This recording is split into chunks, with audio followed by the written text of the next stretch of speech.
almost ready to go for you. Okay. I'm going to control the meeting from back here, so if you can just leave it on the whole time, that'd be Okay. great. Then I'll just make sure to mute it whenever you're not speaking. Okay. Especially when I'm singing. Yes, absolutely. Don't worry. Thank you. Yeah, no problem.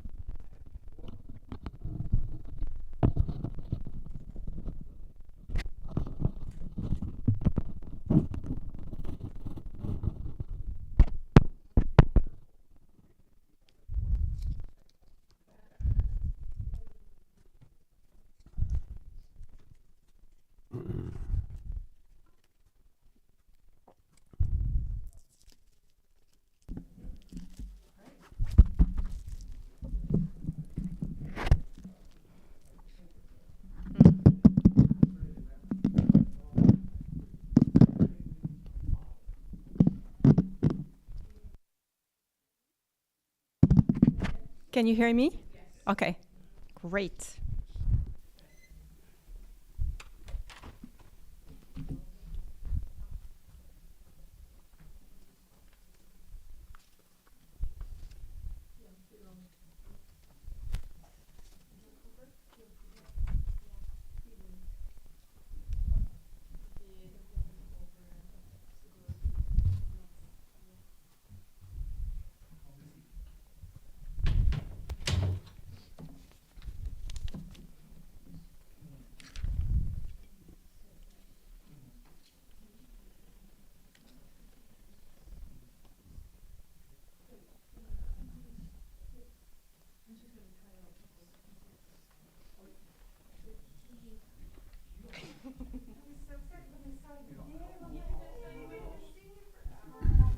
Morning, Dan.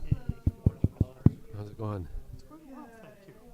Good. Yeah, one day at a time and Mm-hmm. good choices, and boy, it makes a big difference. Okay. Thank you. Glad to hear it. Yep. Okay.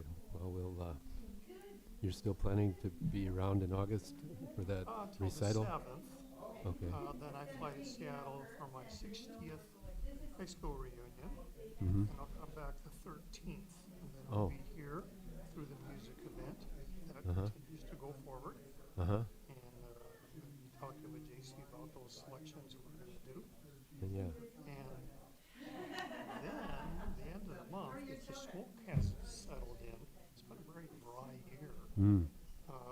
Just later this spring and summer, it's turned very dry in the Northwest. Oh. Sometimes that sets up some pretty nasty fires. Yeah.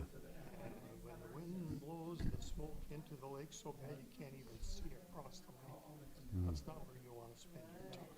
Yeah. So, depending on weather, I see. you might say whether we go or not. Yeah. Yeah. But the plan is to go at the end of August, spend time in the West Coast with my son and his family and my brother and his family. Mm-hmm. Even a short time just visiting them. Yeah. And then coming back if the cabin is too smoked in. Okay. But yeah, the end of August and then the amount of time in September is fair. Mm-hmm. So that's kind of planning right now. Okay. But I'll be here until the 7th Yeah. and then back in a couple weeks before Uh-huh. the 23rd, isn't it? The 23rd? 24th or 24th? Well, yeah. anyway, right that weekend. Yeah. Okay, good.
Thank you, Carol.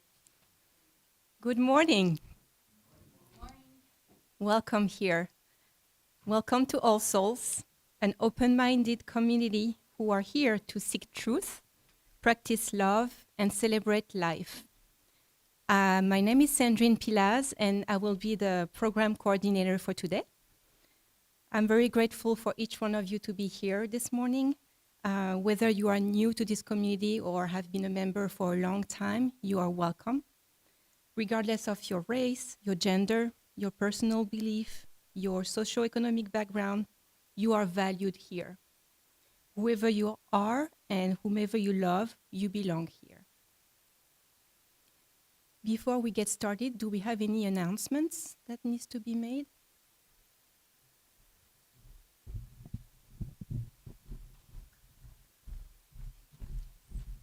Good morning. I'm Liz, the president of this wonderful church. And just a couple announcements. So Tuesday at 7 o'clock, we've called a special board meeting and to discuss yet again the house. And we're having Rocky from the Habitat for Humanity to come and speak to the board, but we're also having him speak next weekend here on Sunday. And then also just Joy and Paul donated a table full of light bulbs downstairs. They're a variety of halogen, incandescent, LED. So please feel free to take whatever you need or for someone else.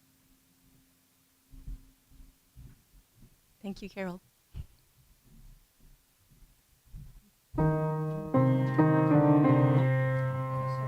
Oh, sorry, Liz. I just want to let y'all know that today at Sanaz, they're having a brunch over there, and it's completely different, but it's probably still going to be Mediterranean, but we don't know. And it's about $20 a person for $20 per plate if you want one and stuff. So it's just something, and I thought, well, it'd be a great lunch bunch thing. So it's something to think about. All right. Well, thank you. Is it for feeding Saugstad? What is the fundraiser? Feeding Saugstad? It's to benefit. It's to benefit the Texas flooding that had occurred down there. That had where we saw a lot of children that were lost in that flood that affected that camp at July 4th. So that's what this is. And a lot of people lost their homes and stuff. So it's part of the recovery effort in that effort. So, all right, thank you. Good morning. My name's Eric. And this isn't anything for now, but it's something to think about. As mentioned, Paul Thompson will be moving away, and he's been quite active. He's been on the finance committee. He's also been on the stewardship committee. And so if there's anyone having interest in being on either of those committees, please talk with Liz, talk with me, talk to any member of the board, but talk to Janet, our treasurer. There is a place for you. Thank you. Thank you, Eric. Any other announcements? Okay, Carol, you can go.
Thank you, Carol. It was Summertime by Gershwin. Let the worship begin by lighting the chalice. And for that, I invite you to open your book, Gray Hymnal Book, page 447.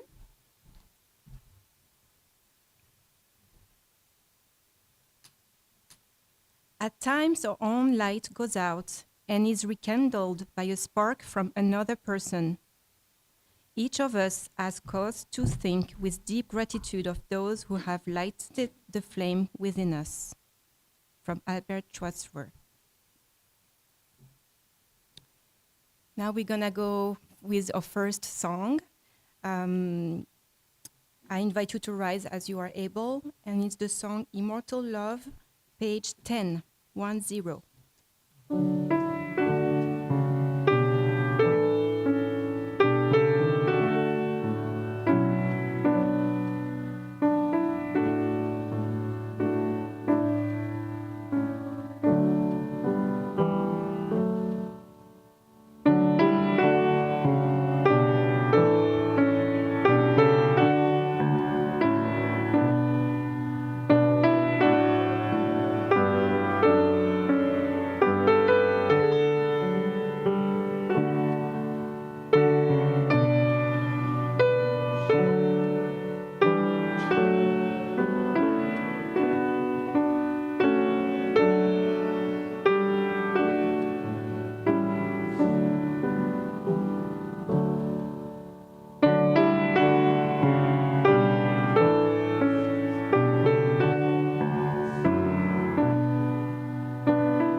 Beautiful.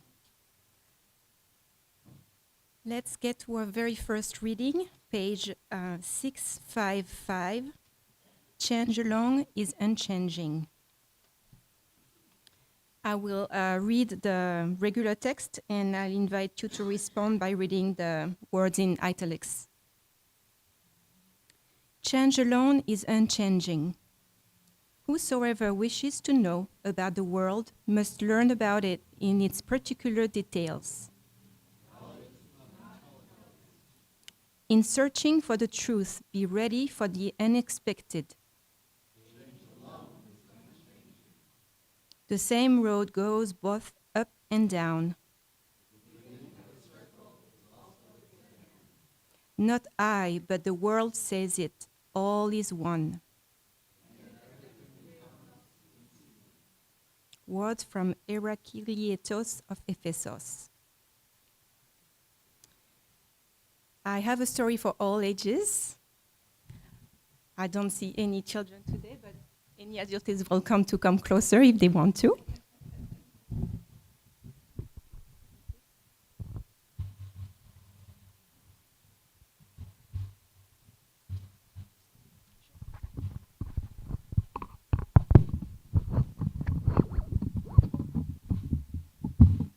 Can you hear me? Yeah, okay. So I chose the book called Each Kindness from Jacqueline Woodson. That winter, snow fell on everything, turning the world a brilliant white. Okay. Is it better? Now is it better? Okay. Yes, I can hear that too. One morning, as we settled into our seats, the classroom door opened and the principal came in. She had a girl with her, and she said to us, "This is Maya." Maya looked down at the floor. I think I heard her whisper, "Hello." We all stared at her. Her coat was open, and the clothes beneath it looked old and ragged. Her shoes were spring shoes, not meant for the snow. A strap on one of them had broken.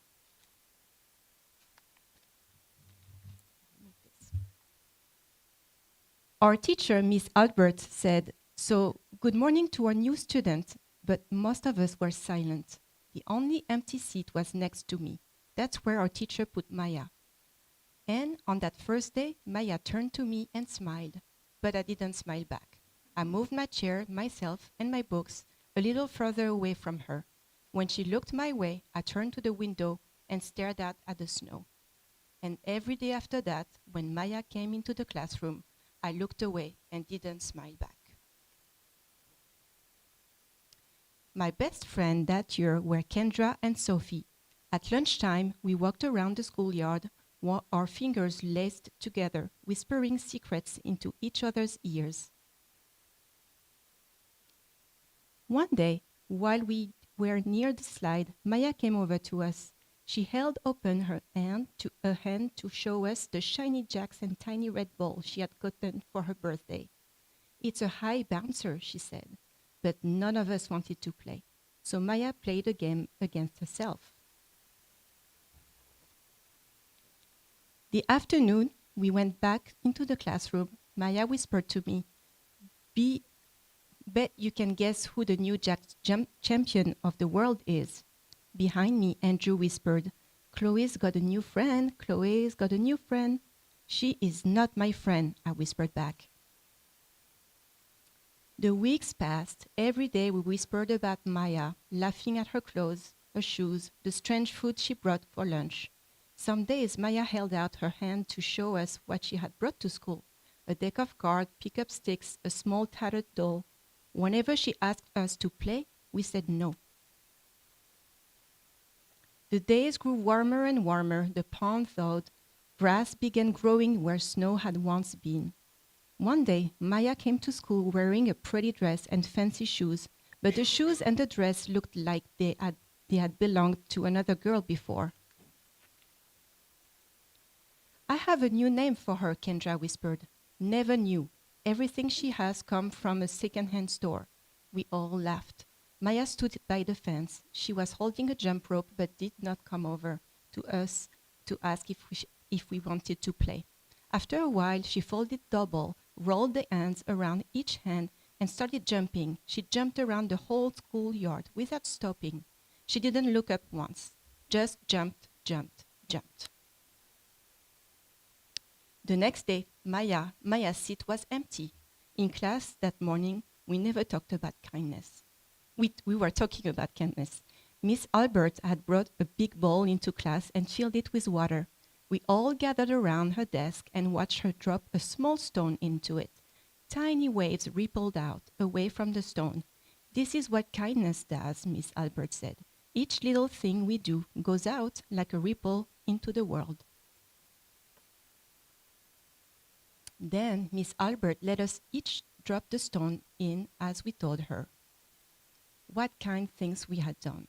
Joseph had held the door for his grandmother. Kendra helped change her baby brother's diaper. Even mean old Andrew had done something. "I carried teacher's books up the stairs," he said. And Miss Albert said it was true. I stood there holding Miss Albert's rock in my hand, silent. "Even small things count," Mrs. Albert said gently. But I couldn't think of anything and passed the stone on. Maya didn't come to school the next day or the day after that. Each morning, I walked to school slowly, hoping this would be the day Maya returned, and she would look at me and smile. I promised myself this would be the day I smiled back. Each kindness, Miss Albert said, makes the whole world a little bit better. But Maya's seat remained empty, and one day Miss Albert announced to the class that Maya wouldn't be coming back. Her family had to move away. Miss Albert said then she told us to take out our notebooks. It was time for spelling. That afternoon, I walked home alone. When I reached the pond, my throat filled with all the things I wished I would have said to Maya. Each kindness I've never shown. I threw small stones into it over and over, watching the way the water rippled out and away, like each kindness done and not done, like every girl somewhere holding a small gift out to someone, and that someone turning away from it. The end. No, one more. I watched the water rippled as the sun set through the maples, and the chance of kindness with Maya becoming more and more forever gone. The end. So I wanted to read this story because I'm a true believer that kindness is the way to make this world a better place, and it doesn't have to be big. Sometimes just a little smile is enough, and like our actions have consequences, and we cannot go back sometimes. So, trying to be mindful of that.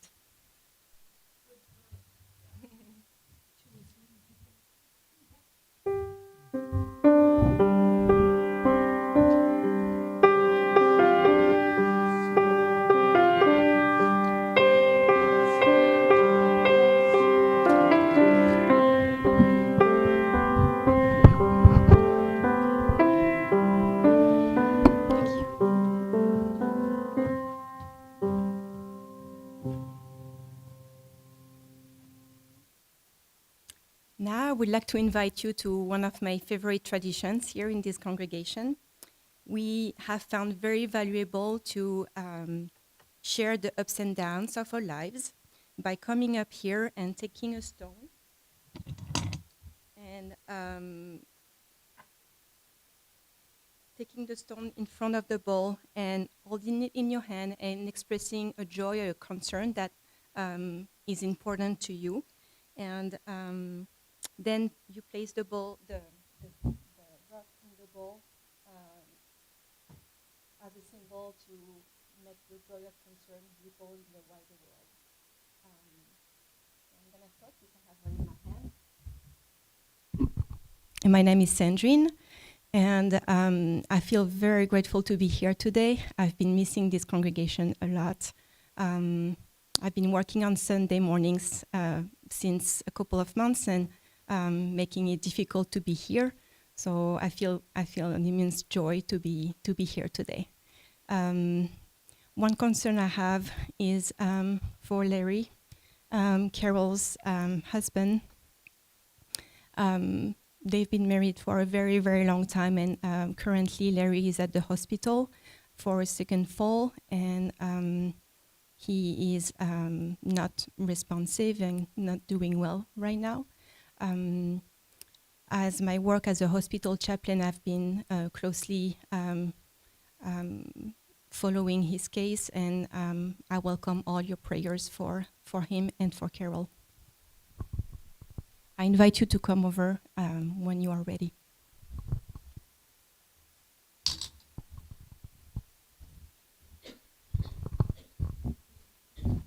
Good morning, Kevin. I have two stones. One, this is for all the people who tried or wanted to come to church today, but were unable to due to road construction. And this is for us who made it today. Yay!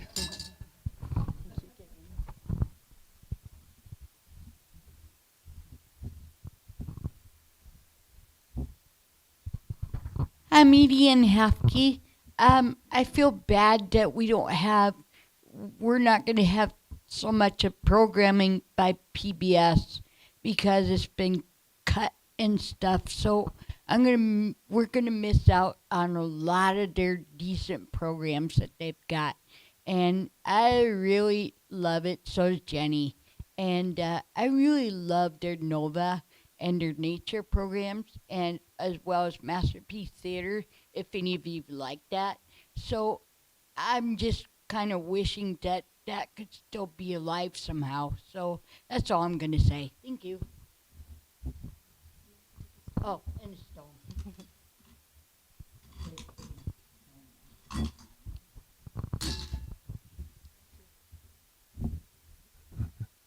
A big stone for that cause. I'm Allan, and I also am glad to be here after being gone. For those of you that keep track, at the end of June, I went and brought my mother to her church, and then there was a 4th of July picnic, and then last Sunday I was at Okoboji for my monthly helping of the UU fellowship there. So I'm just really glad to be with you again. And then on behalf of Janine, my better half, we got out yesterday to watch one of her granddaughters play softball and another one play basketball. And so that was a nice outing for the granddaughters.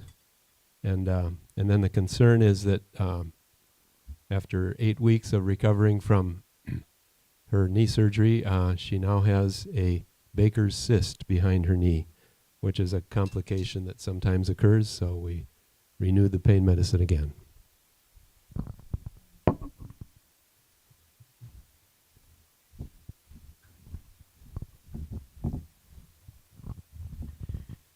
Hi, I'm Liz, and I have a joy. My daughter Grace just started a new position with Sanford, and they couldn't have been lovelier to her when her first day, flowers and coffee and cards and gift cards. I mean, it's just amazing, and she's a great kid, so she really deserved a good turn this time. And also, I forgot to mention when I said something about the board meeting, everyone is welcome to come to the board meeting on Tuesday at 7 o'clock here.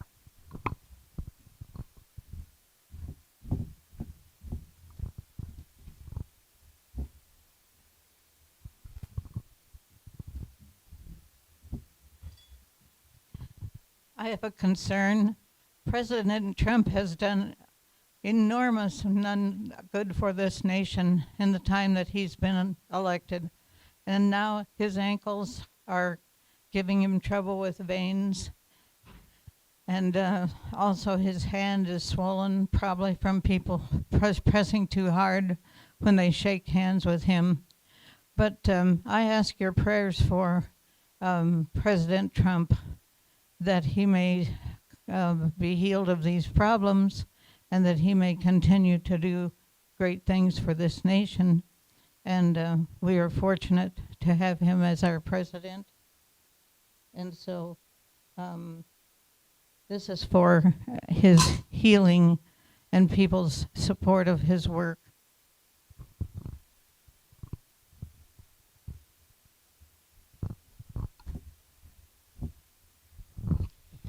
Hi, my name is Dan Reiki.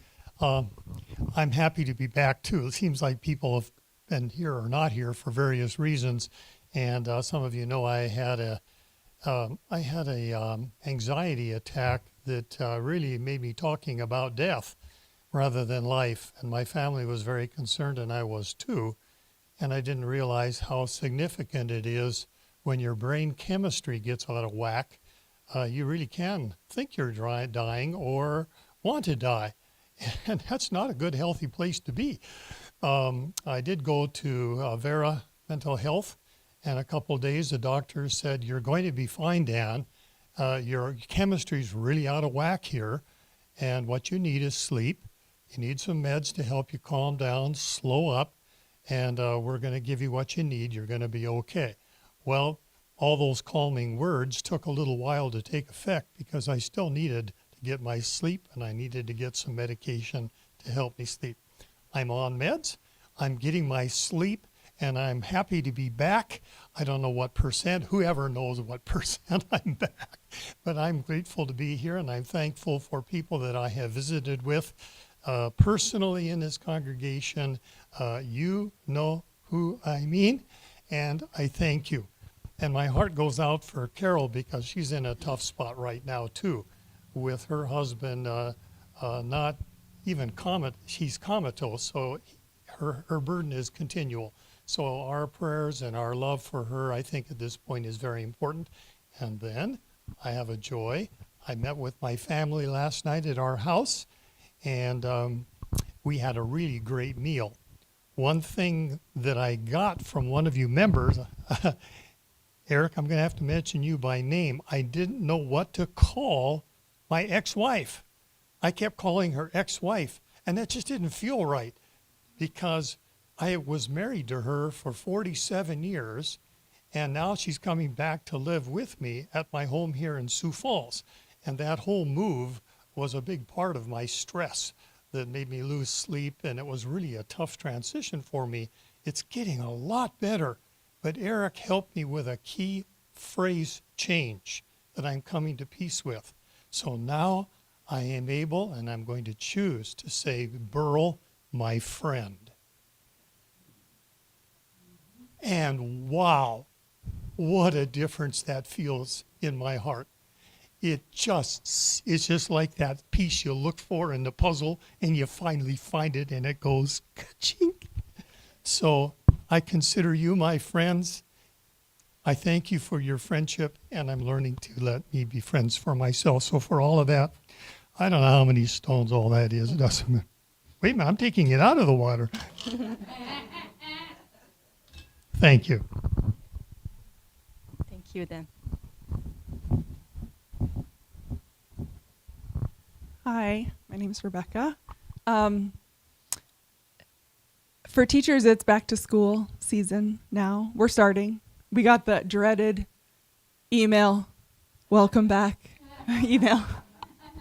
But the concern that I have, that I wanted to just to put out there, I'm sure that most people are aware of all of these funding cuts that are happening in education. Our local school board is asking for changes to how much of our Sioux Falls budget goes to the school, and there's a lot of argumentation about that. But my concern that I wanted to bring forth, I'm starting to see now in prepping for back to school for this year, currently, right now, how these funding cuts are affecting just my small high school science department. That we can't order the supplies that we need, and we're asking, do you really need those popsicle sticks or cotton balls? Which is so strange. But also programs that help students that are online programs that the state used to pay for that are no longer paying for them, and the school district isn't paying for them, and the students are losing out because they just don't have access now. And teachers are scrambling to find something different, and it seems like every day we're hearing we just don't have the money to do X, Y, and Z. And it has only been, we're not even started yet. Our school year hasn't even started, and we're just in the first school year. So I just want you to think about, if you send good vibes, or you have those good thoughts about teachers in your life that are going back to school and that are thinking about how we have to change our curriculums and change our activities. And unfortunately, like myself, a lot of teachers are pulling out of their own pocket to help make up for that, because we just don't want students to lose that learning. So that's my concern, is that I know how it's affecting my high school science department, and that's such a small amount of what the school district is. So I just wanted to bring that concern. Thank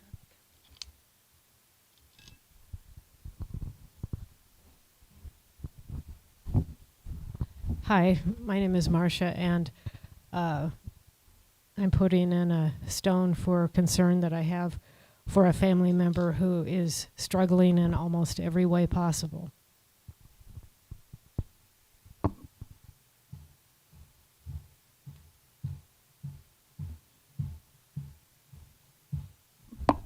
Hi, my name is Nadia. Hi, my name is Nadia, and I'm putting in a rock for my mom because she's just struggling in different ways. And yeah.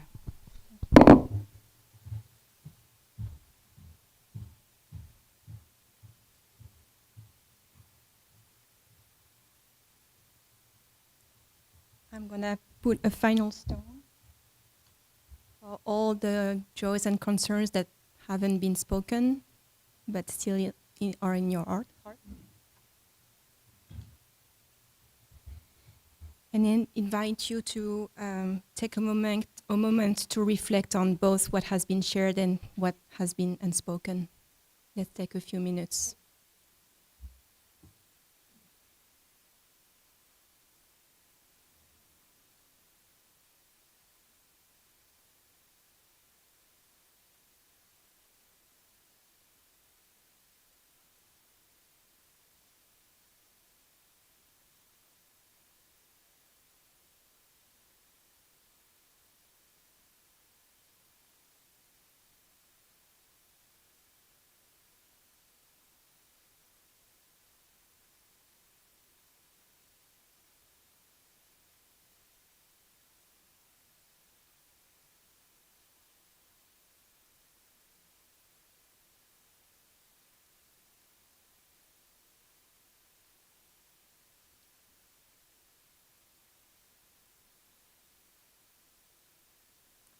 And where you are ready, I invite you to rise as you are able for a second song, This Whole World Pays.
I invite you to keep your gray hymnal book and turn to page 594 for the next reading. I will read the normal text and you will respond reading the italicized. Principles and purposes for all of us. We affirm and promote the inherent worth and dignity of every person.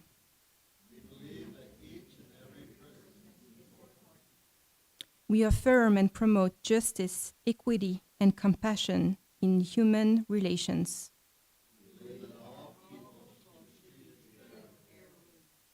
We affirm and promote acceptance of one another and encouragement to spiritual growth.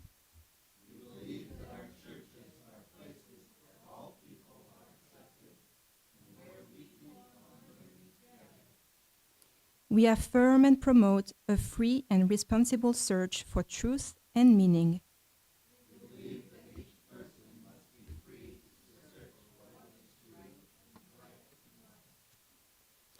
We affirm and promote the right of conscience and the use of the democratic process.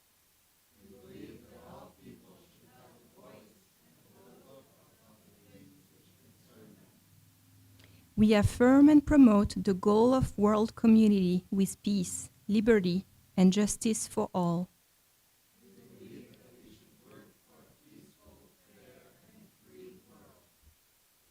We affirm and promote respect for the interdependent web of all existence of which we are a part.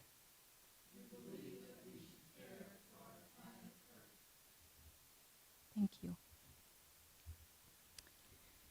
And now it's time to hear from our beloved minister, Allan Saugstad, and the title today is UU Principles and Values and You.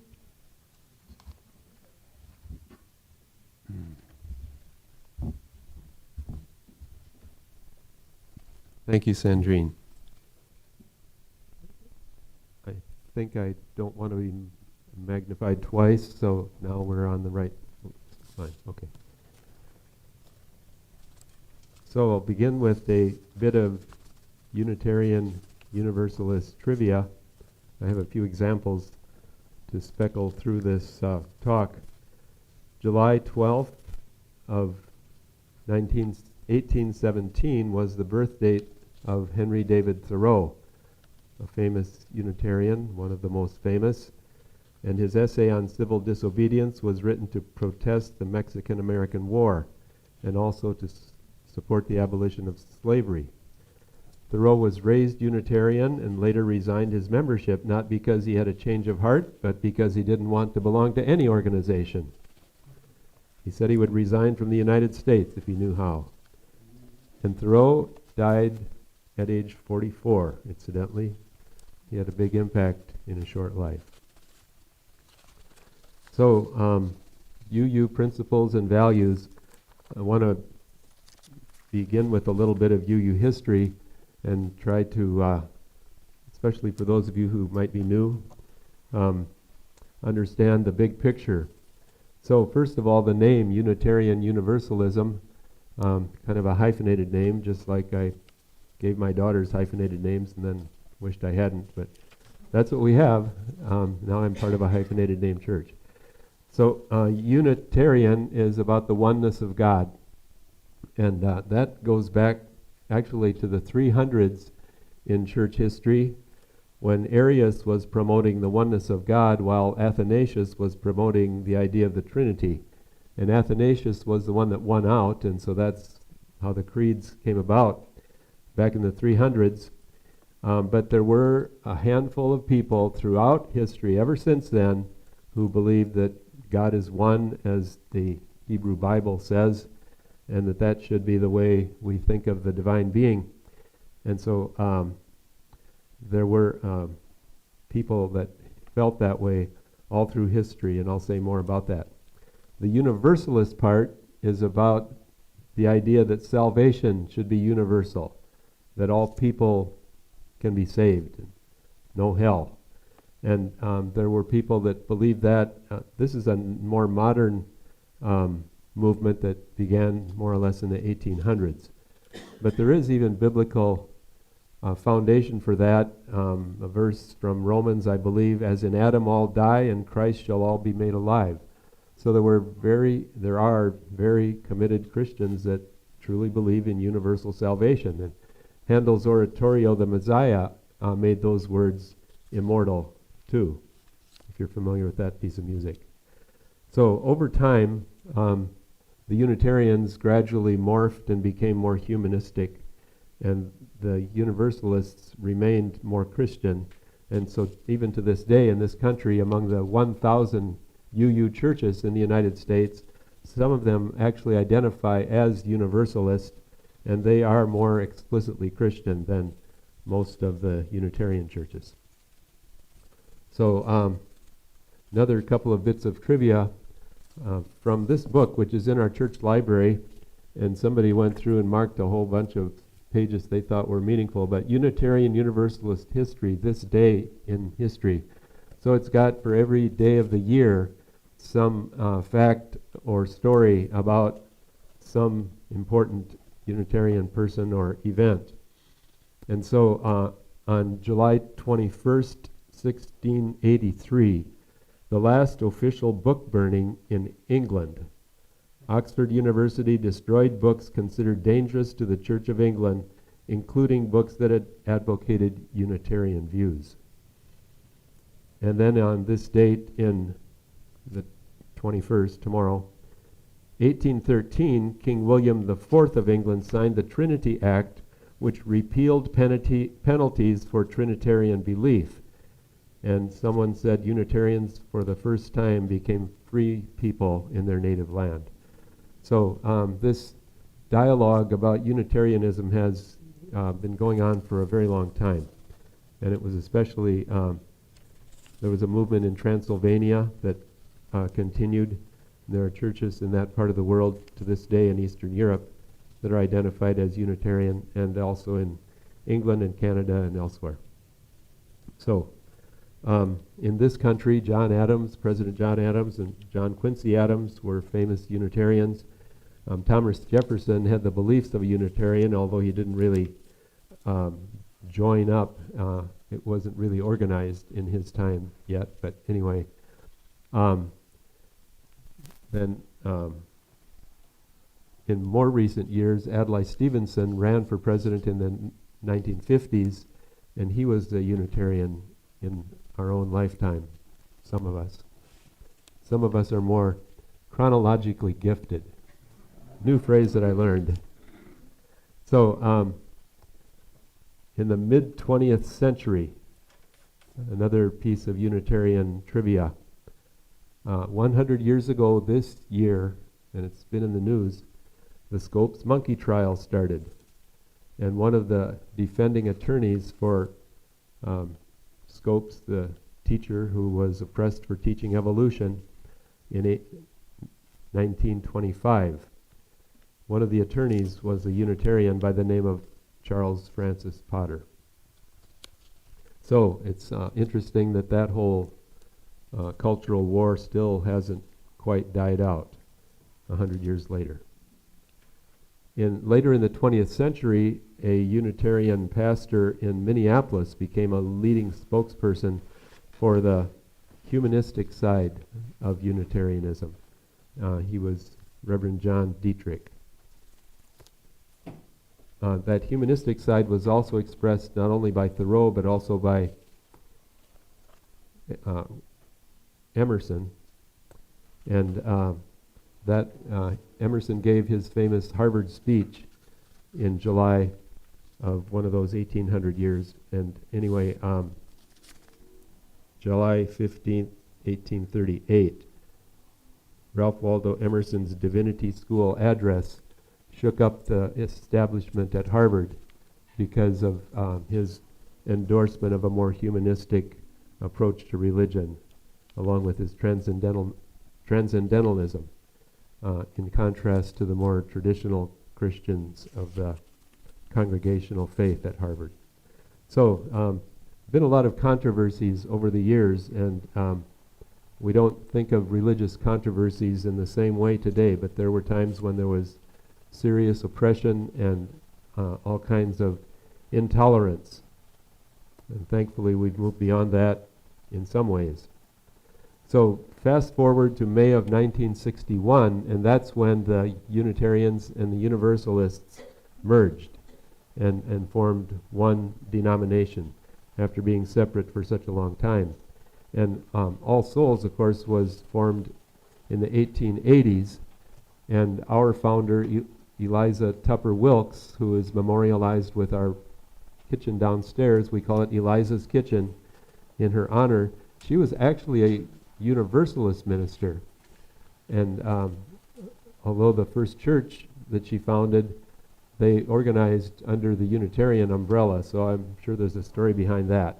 But she herself was originally a Universalist minister. And there were several women like her who were ordained out east, and for whatever reason didn't find jobs out there, probably because of gender bias.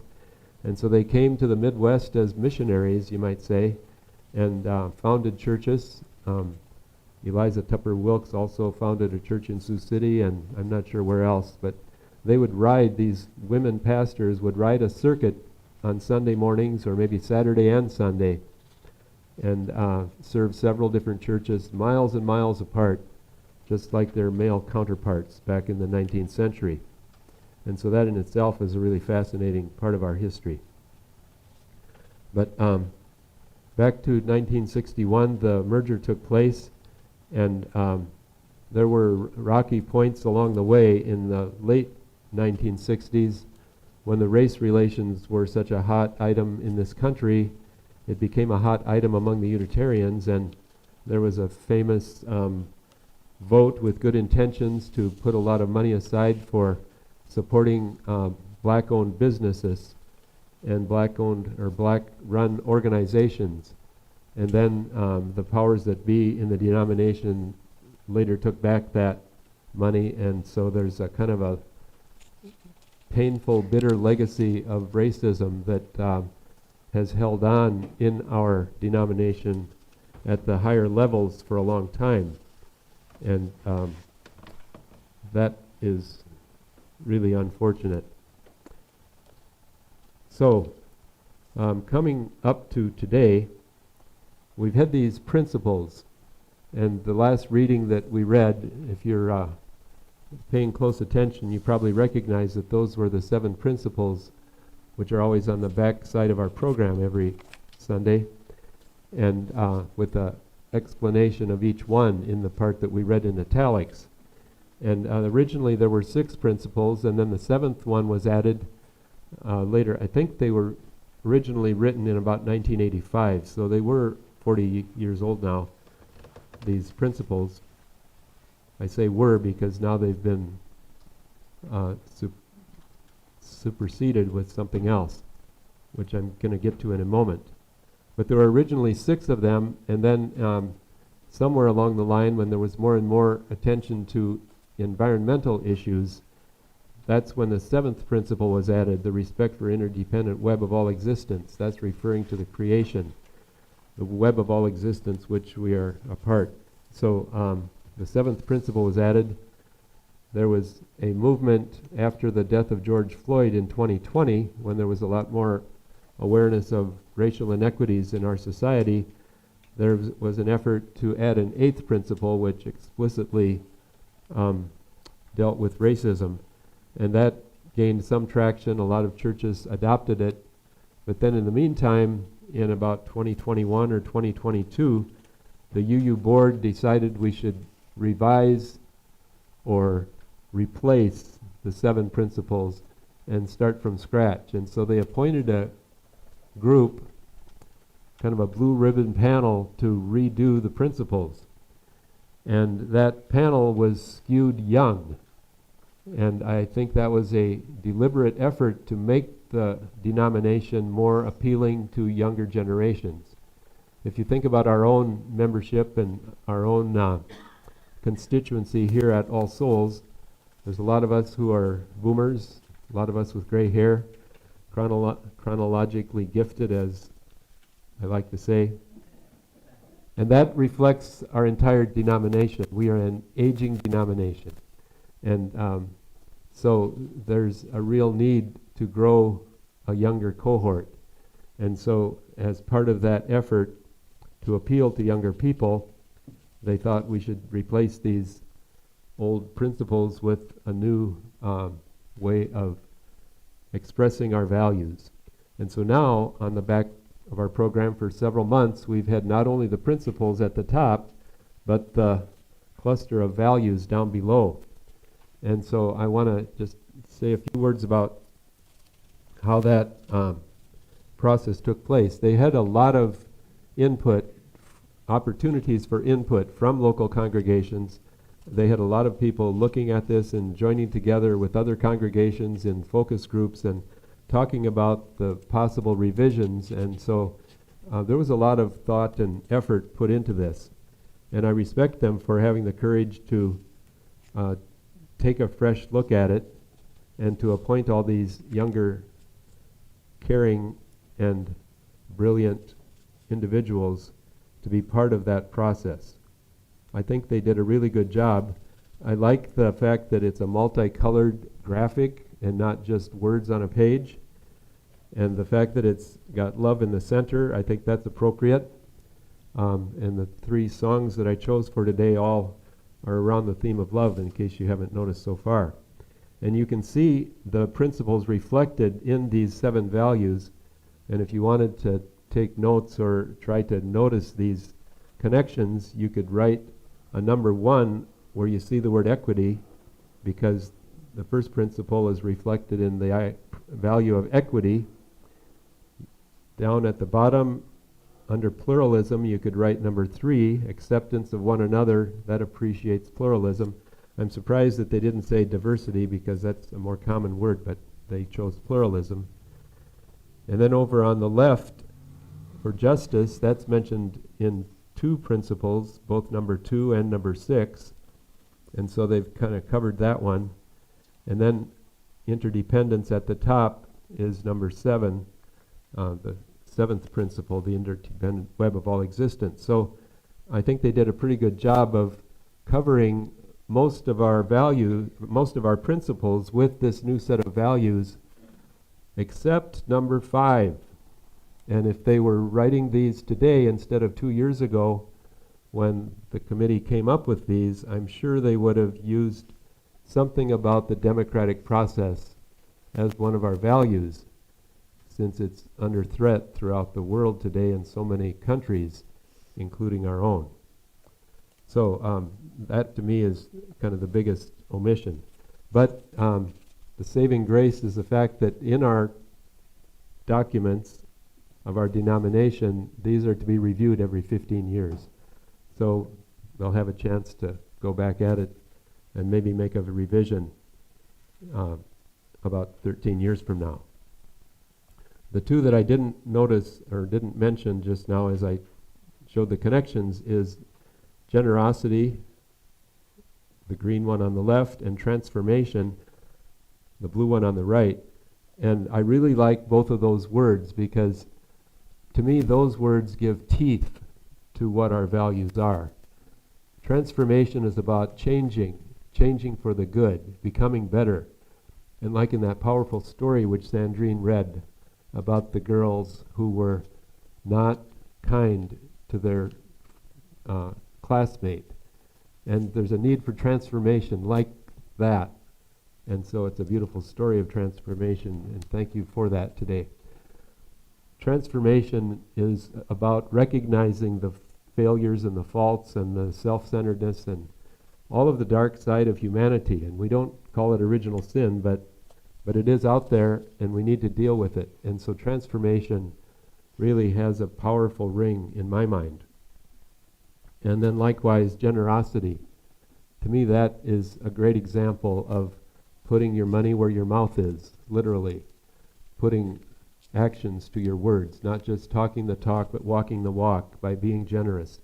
And so we can talk about values like compassion, but our compassion has teeth when we're being generous. So I think those are 2 of the strengths of this cluster of values. So probably that's enough, except there's a great mnemonic which somebody came up with to help remember these, because how can you remember these 6 words, or 7 if you count love? Well, just think jet pig. Justice, equity, transformation, pluralism, interdependence, and generosity. It spells jet pig. And somebody even created a graphic showing a flying pig. And so if you need a good humorous elevator speech about why you go to a Unitarian Universalist church, say, "We believe pigs can fly." Seriously, it's an idea that it's the fact that miracles can happen even in the 21st century. So that's pretty much what I wanted to share today. Just one more detail. The theme of justice is a real strong one. If you go to our UU website, there's a lot of material there, but there's a whole section about different groups within the UU family, which are working on economic justice, climate and environmental justice, immigrant justice, LGBTQ justice, racial justice, reproductive justice. So we have a lot going for us. These come out every quarter, and they're put in the foyer in that little area, which not many people visit, but there's a lot of literature there. And so you can pay attention to those and take one home for a week if you want to, and look at it, and this book in our library as well. So thank you for this opportunity to share a little bit about UU values and principles. I hope it makes sense that the new values haven't lost our moorings, that we have a great set of values to replace our principles, but we'll continue to print them both to keep everybody happy. May it be so.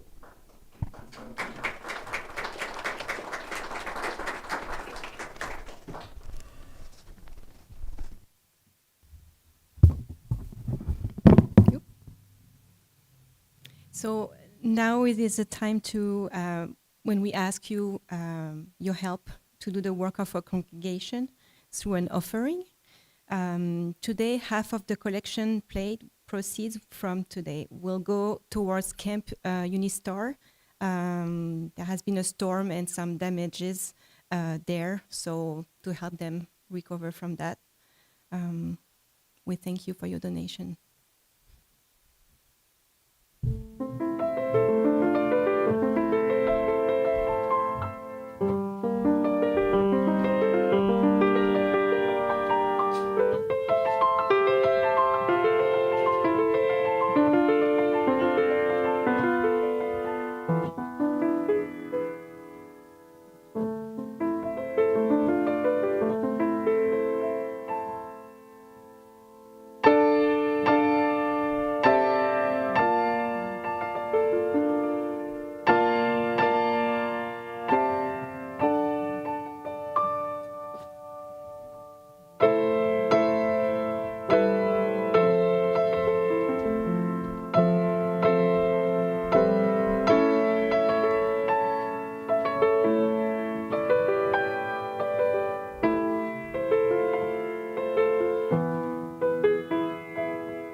Thank you, Carol.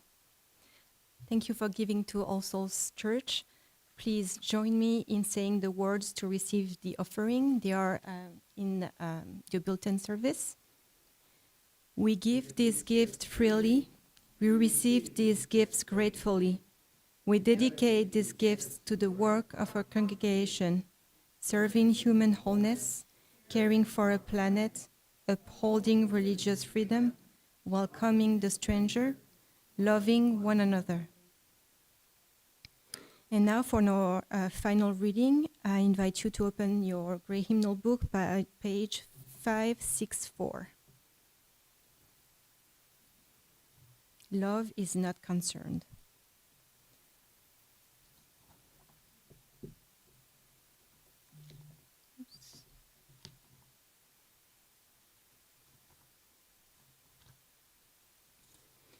Love is not concerned. Love is not concerned with whom you pray or where you slept the night you ran away from home. Love is concerned that the beating of your heart should kill no one. From Alice Walker.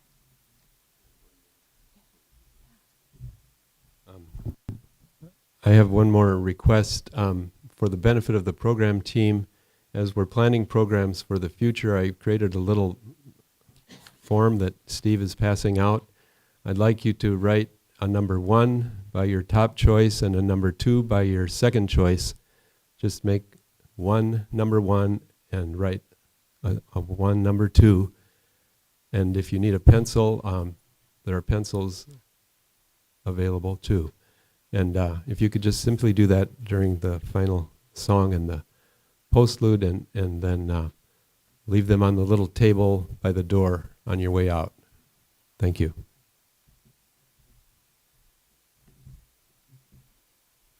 And so our final song is page 3-4 in the Grey Hymnal Book. Though I may speak with bravest fire.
I'm gonna extinguish the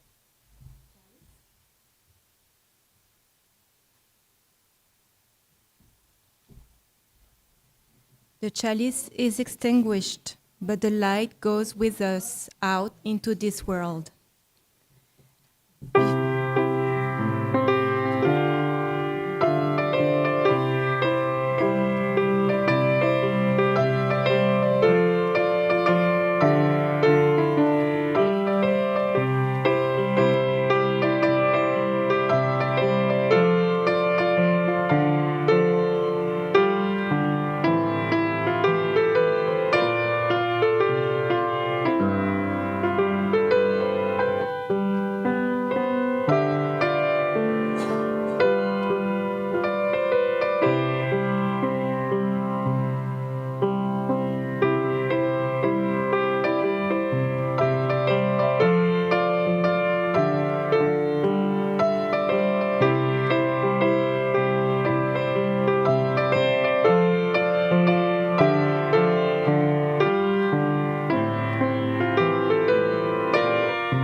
So now I invite you to go downstairs for coffee and fellowship, and we will come back here at around 11:20.